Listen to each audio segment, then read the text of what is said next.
anytime I put out any content, he gets a lot of love from Chile. So if you're watching this from Chile, I'm showing some love and a big shout out.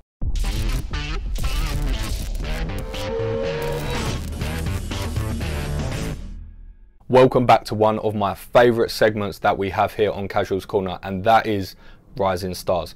Now, if you're new to the channel and you don't know what we do on this segment, we break down some of the hottest trending fighters that we see on the UFC roster that potentially you haven't seen or potentially you haven't heard a lot from, and we see a really bright future for them. Hence the name, Rising Stars. So we have a look at their full fighter breakdown and have a little prediction of where we see them in a couple of years. Now, if you're completely new to the channel and you don't know what we do here whatsoever, we bring you daily MMA content across all our platforms, whether that's YouTube, Instagram, TikTok. Yes, I said daily YouTube MMA videos. And we do that on pre and post fight breakdowns. We have general discussions around MMA, and we generally just have a look at the fast-paced world and everything that's going on. And also we bring you quirky little sections like this as well, where we break down potential rising stars. So if that sounds like something you enjoy, please hit the like, the subscribe and the little bell icon.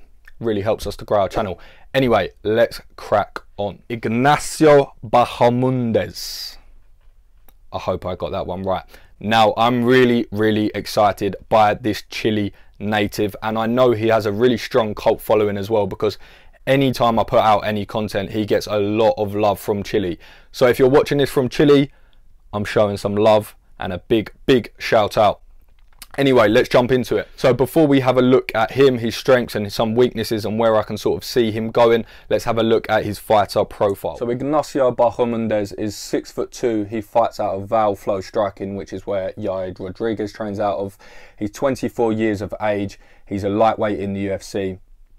And like I said previously, he is a Chile native with somewhat of a cult following, which I love, and that's always good to see. And also it's always good to see people are noticing talent. The interesting thing about Bahamondes is he moved to the US when he was only 16, which is crazy to think, but he was also a national champion at 14 in Chile within kickboxing. So you can sort of see that he had that wise head on his shoulders from early to know if he wanted to propel his mixed martial arts career, he didn't necessarily have to go to just the US, but potentially leave his home country and go to look to make a future out of mixed martial arts, which I think is a very smart move and is paying dividends thus far. So a couple of things off of his fighter profile. Firstly, 6'2". Now I've gone with 6'2" because everywhere on the internet they have a variety of answers. I've seen 6'1", 6'2", 6'3", probably going to see 7'2" on someone else's fight card. So I went with a happy medium at 6'2". But my point being, he's very tall for that lightweight division. Now you'd think it should be quite hard to make 155 at that height, and he has struggled a couple of times on the scales.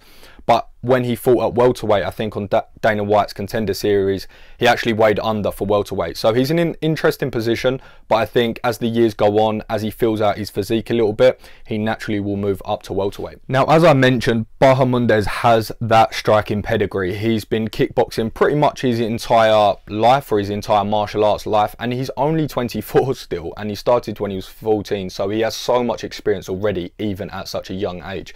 Now, when I went back and watched all of Ignacio's footage, whether that was on Fight Pass or YouTube, whatever I can get my hands on, really, one thing really stood out.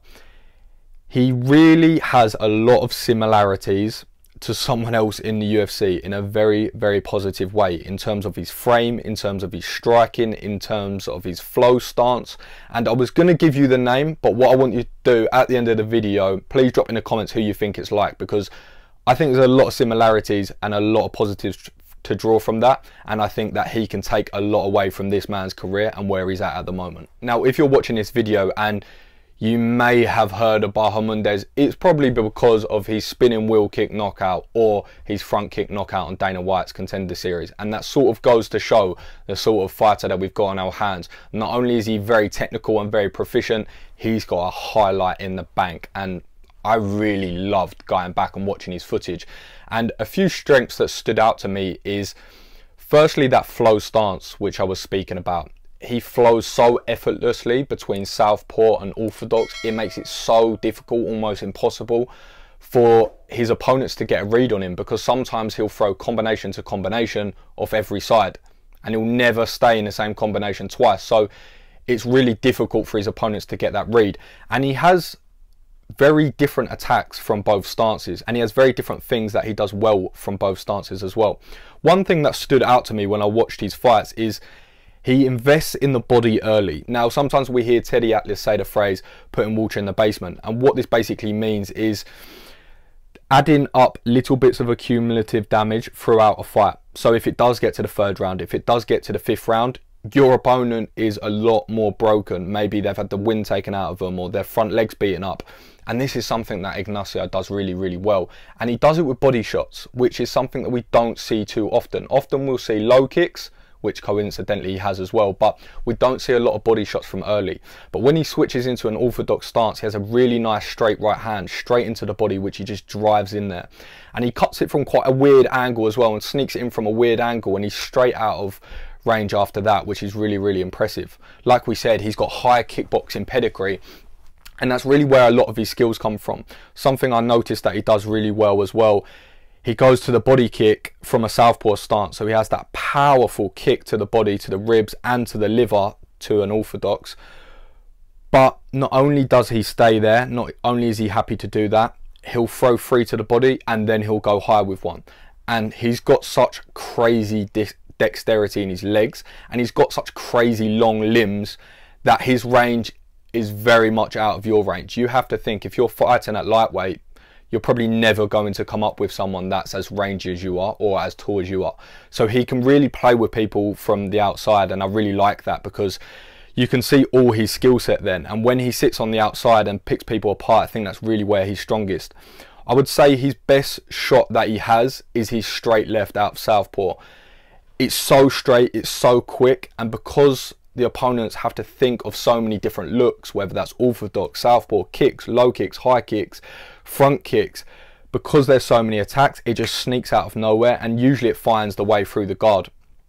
And that's another thing that he does that really impresses me. He doesn't just sit on the outside and maybe throw a 1-2 and be happy with that, bounce back out, 1-2, bounce back out. Something that we saw most recently with maybe Darren Till against Derek Brunson. We saw 1-2, then exited. But Ignacio really stays there and puts together his combinations. And because he can flow from each angle and he has so many different attacks, it usually creates an opening. And we saw that in the Dana White's Contender series against Edson Gomez. Now, Edson Gomez was really, really tough competitor, but ultimately Bahamondes manhandled him. He kept him at range. He beat him up in different areas of the body. He went low, he went high, he jabbed his head off, he went to the body with his hands as well, and he really beat him up. That finish that he got at the end, that front kick, was an accumulation of all the damage that he's been doing, because he didn't really have an answer for it. And as soon as he saw that opening, bang, he slipped in that front kick. And I mean, if you've seen it, you know how that goes. And it was a devastating front kick as well. He was stiff on the canvas, completely asleep. So that was a very, very impressive performance. Now, with a 6'2" kickboxer, the natural game plan and the natural blueprint to a win is going to be to close the distance and most likely take him down, especially being 6'2". The advantage that Ignacio has, firstly, he actually has very good hips. Like, he has very, very good hips for such a tall person coming from a pedigree of kickboxing as well. But because he has such long limbs, even if someone shoots a double or a single on him in the middle of the octagon, if he can just manage to take 2 steps back and delay that process for 2 steps, he's back against the cage. And he actually has really, really nice cage defense when he's pressed up against there. And also, when he's been taken down, he actually has very nice sweeps from the bottom. So it's clear that he's identified that's what people are going to want to do against him. And this is why I think in a few years he's going to be a very exciting prospect, because I think he identifies the holes in his game and works towards them. Because when you watch his earlier fights, he still has a lot of skill there, but you can see every fight he's improving drastically. He adds more skills to his game, and he also improves the skills that he already has. Beautiful striking already, but we saw in the John Makdessi fight an influx of elbows, and I know that he lost that fight, and we'll come on to that in a second, but it was another skill, it was another attack that we hadn't really seen as much from before. and that he landed very, very well and very effectively. So it's interesting to see him develop every single fight, which is ultimately what you always want from a young prospect. And another weapon that I've seen him use more and more in his most recent fights is the knee. And because he's so tall and he is so long, that knee just fires up like an uppercut. So it really just adds a whole nother dimension. So if people are thinking they want to close the distance and take him down, they then have to worry about that, which is pretty terrifying. And if you wasn't sure who I was likening him to before, the knee may give you a little idea. But the one thing I'd like to see him add as well is that flying knee. Not just for the spectacular, but because he has a really nice understanding of range, distance, control, he circles people really nicely onto his favoured shots. I think adding that flying knee, or that flying switch knee potentially, will just add a slightly different dimension to his game. Now, I'm not saying throw this all the time, but I'm saying throw it calculated, but also potentially train for that, so you know that you have that at your disposal if you need it, because I think that'd be a really, really nice technique for him to add. Because like I said, such long legs, and he drives so much power from the floor, so that could potentially see some more highlight reel knockouts as well. But like I touched upon before with the John Makdessi fight, now I think this told us more about Bahamondes than it did anything. I don't think it was a very negative fight for him at all. Of course he lost it, and that isn't ideal, but it said a lot about him. John Makdessi, I mean, he's pretty much a veteran, and he has lovely striking and incredible conditioning. If you watch that fight back, I don't think he sits on his stool once, and it goes to a decision. So it goes to show Bahamondes' heart firstly, his condition secondly, because he's still putting crazy output in that third round, and also his chin. Now, this is something that you don't always talk about with young prospects, but it's important. If you're going to be in some potential wars for the next decade, you need to have a decent chin, and he very much does. Now, I'm not saying take as many shots as you possibly can, but it's important to know that you've been in there with some absolute savages and managed to take their best shots, and he really has done that. And you can see at the end of some of his fights, when all of his face is just a bloody mess, that he wears his heart on his sleeve, and he really does come out to win, and he really does come out to fight, which I love about Bahamondes. You could see that John Makdessi made him quite uncomfortable in that fight. He made him sort of fight on his back foot.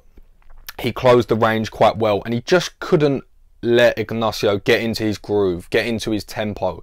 He kept him on that back foot, like I said, didn't allow him to get into his rhythm, didn't allow him to get his shots off, and just disrupted his sort of rhythm within the fight, and it really worked to his benefit in the end. But like I said, Ignacio's so young, and he's got so many skills, and I think that done more for him than anything.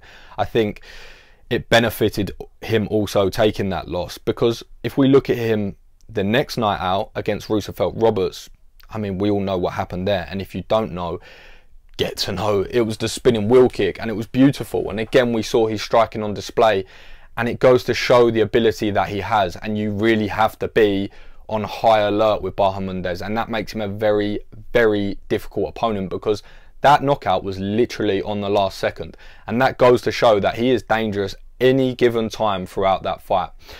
So that pretty much wraps it up for me. I mean, I could probably sit here for another hour and talk about him, but I won't. I'm really looking forward to see where he goes, not only in his career, but in his next fight as well. I love watching him fight. I love watching strikers of that high level, and to think that he could be in the UFC for even another 10 years and potentially not even be at his prime age, even if you take Derek Brunson, for example, is a very, very scary prospect. So again, shout out to Chile if you're watching. I love the support that I get from around the world, and you know the drill. If you enjoyed the content, please drop a like and a subscribe. It goes a long way in helping us to grow our channels. And if there's anyone that you want to see next on the Rising Stars series, you know what to do. Drop it in the comments. As always, look after yourself, take care, peace.